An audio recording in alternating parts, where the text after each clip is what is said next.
प्रेम से बोली माता रानी की जय, माता जगजननी की जय, साचे दरबार की जय। गुरु भाई बहना, मैं नवरात्रि व्रत की कथा सुनाने जा रही हूँ। इस कथा को पूरा सुनिए और रहस्य जानिए। जय माता रानी। एक ब्राह्मण थे और उन ब्राह्मण की एक कन्या थी। ब्राह्मण की कन्या जो थी सती थी और वो बच्चे से ही भगवान माता रानी के पुजारी थी। प्रतिदिन माँ दुर्गा की पूजा किया करती थी और इनकी पाठ किया करती थी और नवरात्रि में पूरा 9 दिन तक कोई अन्न जल ग्रहण फल फूल ग्रहण नहीं करती थी। पूरा 9 दिन उपवास रहती थी और माता रानी के मंदिर में बैठ के और माता रानी की आराधना किया करती थी। लेकिन गुरु भाई बहना, वहाँ के जो लोग थे उन्हें बहुत परेशान किया करते थे। जब वो तपस्या में रहती थी माता रानी के मंदिर में बैठकर पूरा 9 दिन बिताने के लिए, तो वहाँ के लोग जाकर और मंदिर के द्वार पे बैठकर और हल्ला करते थे। उन्हें तपस्या को भंग कर दिया करते थे, उनकी आराधना को भंग किया कर देते थे और उनसे चैन से उन्हें पूजा पाठ नहीं करने देते थे। इससे माता रानी क्रोधित हो गए और माता रानी क्रोधित जब हो गए तो वो जो ब्राह्मण की पुत्री थी, ब्राह्मण की पुत्री मन ही मन सोचती है कि मैंने तो माता रानी का इतना बड़ा भक्त हूँ और पूजा भी करती हूँ, लेकिन यहाँ के लोगों जो हैं मुझे चैन से कोई पूजा पाठ नहीं करने देते हैं और इस कारण माता रानी क्रोधित हो गए हैं। तो क्यों ना मैं कुछ दिन के लिए माता का तपस्या करने चला जाऊं। और जब उसका नवरात्रि व्रत पूरा हुआ तो अपने पिता से ब्राह्मण की कन्या बोली कि हे पिताजी, यदि आप आज्ञा दे तो मैं माता रानी का तपस्या करूं और तपस्या करके और माता से आशीर्वाद प्राप्त करूं। ब्राह्मण जो थे, ब्राह्मण को पता था कि मेरा कन्या कोई साधारण मनुष्य नहीं है, ये सती है और इसका तपस्या करना आवश्यक है। वो जो कन्या थी, कन्या नदी के आरार पे बैठ के और तपस्या करने लगी। तपस्या करते करते करते करते 12 वर्ष तपस्या की, बिना अन्न के, बिना जल के, बिना फल के, बिना फूल के और चुपचाप, चाहे सर्दी हो चाहे गर्मी हो या तो बरसात हो, पूरे 12 वर्ष तपस्या की। जब 12 वर्ष तपस्या की तो तपस्या के बाद उस कन्या के माता दर्शन दिए और माता नव दुर्गा दर्शन देकर कहने लगे, हे पुत्री, मैं तुम्हारे तपस्या से प्रसन्न हूं, मांगो, तू वर मांगो, हम तुम्हें वर देने को लिए तैयार हैं। बोलो क्या तुम्हें वर चाहिए। ओ कन्या कहती है कि हे माता, वर देना ही है तो मुझे वर नहीं दीजिए।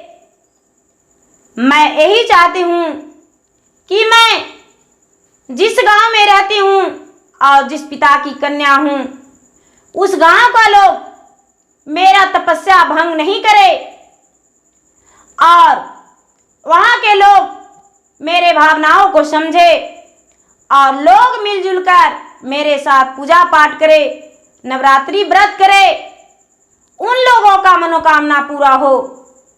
हे माता, मुझे ऐसा आशीर्वाद चाहिए, ऐसा वरदान चाहिए जब ऐसा बात ब्राह्मण की कन्या बोले तो माता नवदुर्गा कहते हैं कि हे पुत्री, तुम्हारा ये भी वरदान पूरा हुआ और तुम्हारे साथ कोई भी गांव का लोग तुम्हें तंग नहीं करेंगे, परेशान नहीं करेंगे। जा, अपने घर चला जा और तेरे साथ आगे और पीछे लोग घूमेंगे और तुम्हें माँ वैष्णवी का दर्जा दिया जाएगा, जो कि जितना मान माँ वैष्णवी का मिलता है वही तुम्हारा मान मिलेगा।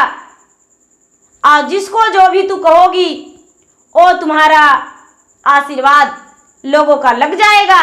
जा, अब तुझसे कोई दुखी नहीं रहेंगे।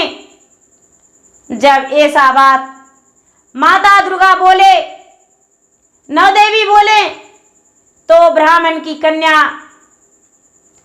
घर आई और घर आकर और अपने माता पिता को चरण छूकर और आशीर्वाद लेकर और बोली कि पिताजी, मैं तो 12 वर्ष तपस्या किया हूँ। अब मैं चाहती हूँ कि प्रतिदिन जैसे मंदिर में पूजा किया करता था उसी तरह आज भी मैं मंदिर में जाकर पूजा करूँ। ब्राह्मण ने आज्ञा दे दिया, आदेश दे दिए कि ठीक है पुत्री, जा और मंदिर में जाकर पूजा करो।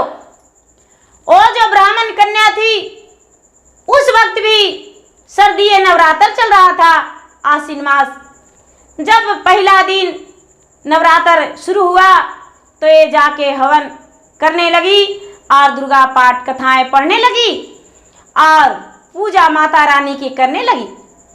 जब ये पूजा का शुरुआत की तो गांव के जितने लोग थे सारा लोग उनके आगे पीछे घूमने लगे और इसे माता दुर्गा की पूजा पाठ नवरात्र व्रत की विधि पूछने लगे।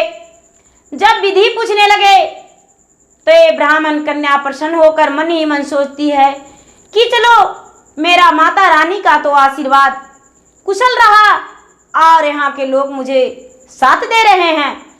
और सबको ब्राह्मण कन्या विधि बताई और विधि बता के और नव दुर्गा के पूजन में सबको साथ किए।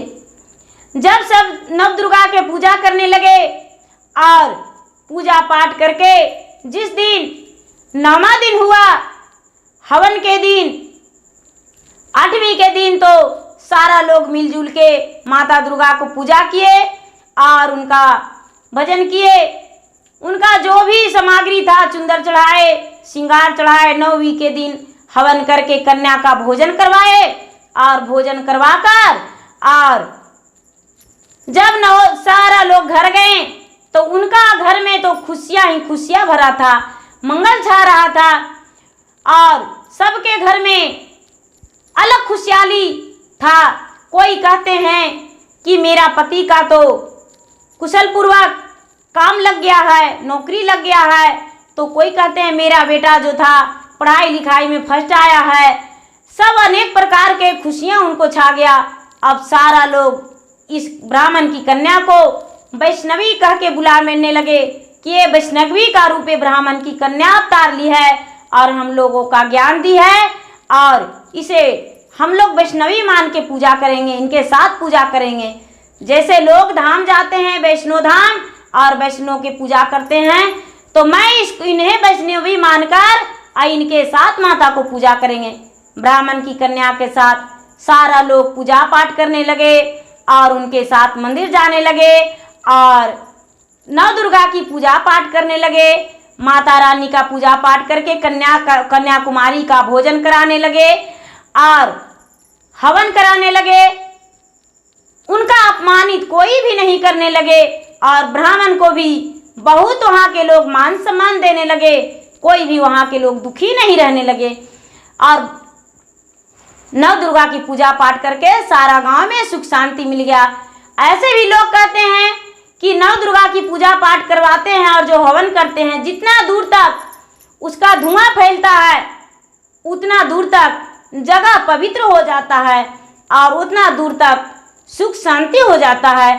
जब जो पाठ करवाते हैं तो जितना दूर कथा की आवाज़ जाता है उतना दूर तक लोग बिल्कुल स्वस्थ हो जाते हैं, उनका दीर्घायु हो जाता है और उनका स्वास्थ्य भी शुद्ध हो जाता है, उनका घर कुशल परिवार हो जाता है, कोई कष्ट नहीं होता, वो सुखी जीवन बिताते हैं, उन्हें कोई प्रकार का कोई कष्ट नहीं आता है। नवरात्रि व्रत जो करते हैं वो कुशल पूर्वक जीवन बिताते हैं, उन्हें जिंदगी में कोई तबाही वैसा कष्ट माता रानी नहीं आने देते हैं। हर खुशियाँ उनके घर में मंगल छाया रहता है और हर दुख माता हरण कर लेते हैं। तो गुरु भाई बहना, मेरा वीडियो अच्छा लगे तो इसे लाइक कीजिए, शेयर कीजिए, सब्सक्राइब कीजिए। और मैं इंस्टाग्राम पे भी हूँ, मैं फेसबुक पे भी हूँ, मेरा इंस्टाग्राम पे फॉलो कीजिए, मेरा फेसबुक पे फॉलो कीजिए, लाइक कीजिए, शेयर कीजिए। धन्यवाद। जय माता रानी, जय नौ दुर्गा। प्रेम से बोलिए अम्बे माता की जय।